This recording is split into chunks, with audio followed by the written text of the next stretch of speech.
अगर मैं आपसे कहूँ कि जंगल में एक ऐसी एडवांस्ड ह्यूमनॉइड जनजाति रहती थी जो मानव जैसी दिखती थी, उसका खुद का किंगडम था, खुद की आर्मी थी और वो खुद डिप्लोमेसी भी करती थी। और इसी के साथ अगर आपसे मैं ये कहूँ कि रामायण में बताई गई वानर जनजाति, जिसमें राजा बाली, हनुमान और सुग्रीव आते हैं, वो कोई बंदर नहीं थे। तो सवाल ये आता है कि वो थे कौन और वो कैसे डार्विन की इवोल्यूशन थ्योरी से रिलेट करते हैं।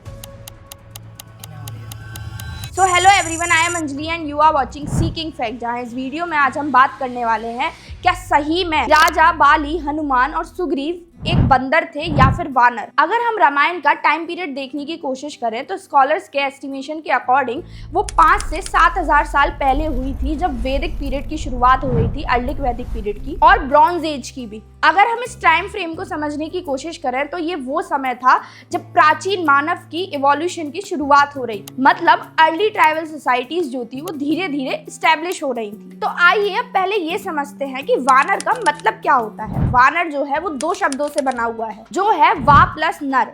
जो वा है उसका मतलब होता है वन और नर का मतलब होता है ह्यूमन, मतलब जंगल में रहने वाला इंसान, उसका मतलब होता है वानर। वहीं दूसरी तरफ अगर आप स्कॉलर जे.एल. ब्रॉन्गटन 1998 की उनकी किताब द संस्कृत एपिक को देखेंगे तो उसमें उन्होंने वानर का मतलब बताया है एक अल्टरनेटिव ह्यूमन, एक ऐसा इंसान जो पूरी तरीके से इंसान भी नहीं है और पूरी तरीके से जानवर भी नहीं है। आइए अब ये समझते हैं कि वाल्मीकि रामायण में वानर का क्या मतलब बोला गया है। तो वाल्मीकि रामायण में वानर का मतलब बताया गया है एक ऐसे लोग जो बंदर की तरह दिखते थे, उनमें एजिलिटी थी, लेकिन वो बोल सकते थे, बहुत इंटेलिजेंट थे और युद्ध नीति भी घटित कर सकते थे। और इसके बहुत सारे एग्जाम्पल जो है आपको वाल्मीकि रामायण में ही मिलेंगे। जब हम राजा बाली की बात करते हैं तो राजा बाली जो थे वो उनका एक खुद का किंगडम था, वो किष्किंधा के बहुत बड़े राजा थे, उनकी खुद की आर्मी थी, उनके पास वॉर की स्ट्रेटेजीज थी और उनकी नॉलेज जो थी राम जी से भी ज्यादा थी किष्किंधा की ज्योग्राफी को लेकर, क्योंकि उनका राज्य बहुत फैला हुआ राज्य था। और वहीं दूसरी तरफ उनके जो भाई थे सुग्रीव, उन्होंने भी राम जी के साथ अलायंस किया और उन्हें डिप्लोमेसी का बहुत बड़ा एक्सपर्ट माना गया। जिस तरीके से विभीषण की वजह से रावण का वध हुआ, उसी तरीके से सुग्रीव की वजह से बाली का वध कर पाए राम जी। और इससे ये सब बातें प्रूव होती हैं कि ये कोई जानवर या एनिमल या फिर कोई मंकी नहीं थे, ये एक सिविलाइज्ड ट्राइबल सोसाइटी थी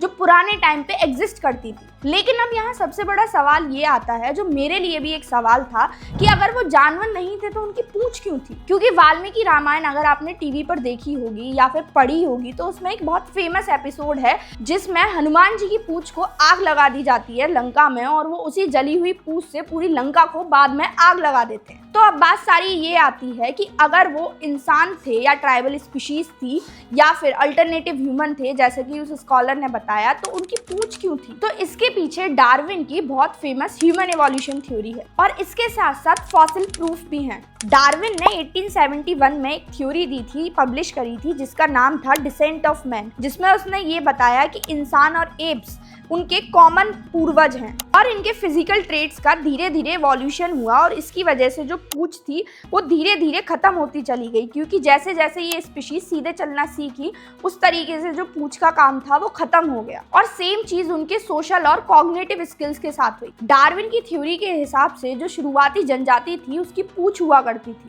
लेकिन वो इंसानों की तरह बोल सकते थे, चीजें समझ सकते थे, उन्होंने खुद के हथियार बनाए, उनमें एजिलिटी थी, मतलब वो बंदरों की तरह एक जगह से दूसरी जगह कूद सकते थे, उनमें फुर्ती बहुत थी। तो डार्विन की थ्योरी ये चीज प्रूव करती है कि एक ऐसी जनजाति एग्जिस्ट करती थी जो इंसान की तरह चीजें कर सकती थी, स्ट्रेटेजीज बना सकती थी, वॉर के लिए टूल्स बना सकती थी और उसकी सोचने और बोलने की क्षमता थी, लेकिन उसकी पूंछ भी एग्जिस्ट करती थी। ये बात एम्ब्रोलॉजी और फॉसिल्स के थ्रू भी प्रूफ हुई है कि शुरुआती जनजातियों में पूंछ हुआ करती थी। लेकिन अब बात आती है फिर वो पूंछ गई कहाँ? वो पूंछ जो है धीरे धीरे एक्सटेंट हो गई, क्योंकि धीरे धीरे उन्होंने पैरों पे चलना सीखा, अपना हाथों का यूज करना सीखा, जिसकी वजह से उनकी पूंछ जो है वो एक्सटेंट हो गई, क्योंकि उसका काम जो बैलेंस बनाने का था वो खत्म हो गया। तो हम बोल सकते हैं कि पूंछ जो थी एक वेस्टिजियल ऑर्गन थी और उसी तरीके से जो विजडम टूथ है आज वो एक वेस्टिजियल ऑर्गन है, क्योंकि इसका कोई काम नहीं है और साइंटिस्ट का मानना ये है कि अब धीरे धीरे इंसानों में खत्म हो जाएगा। पहले ये हर एक इंसान के निकलता था, क्योंकि पहले का इंसान या पहले की जो स्पीशीज थी कच्चा मांस और हड्डियां खाते थे।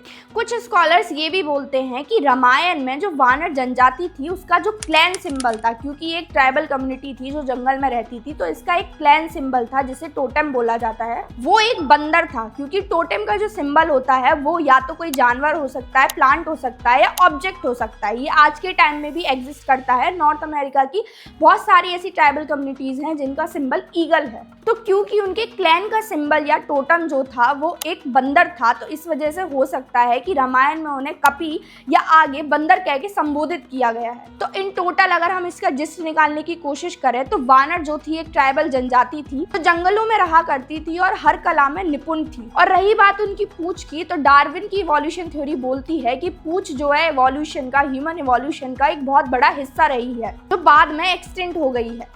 तो अगर आपसे कोई बोले कि बाली या फिर हनुमान जी सिर्फ एक बंदर थे, तो आप उन्हें बोल सकते हो कि वानर जो थी वो एक ऐसी जनजाति थी जो वन में रहती थी और ह्यूमन इवोल्यूशन का एक बहुत बड़ा हिस्सा थी। So if you find this video interesting then please do like, share and subscribe to our channel seeking facts and comment section में जरूर बताएं कि आपको ये वीडियो कैसी लगी।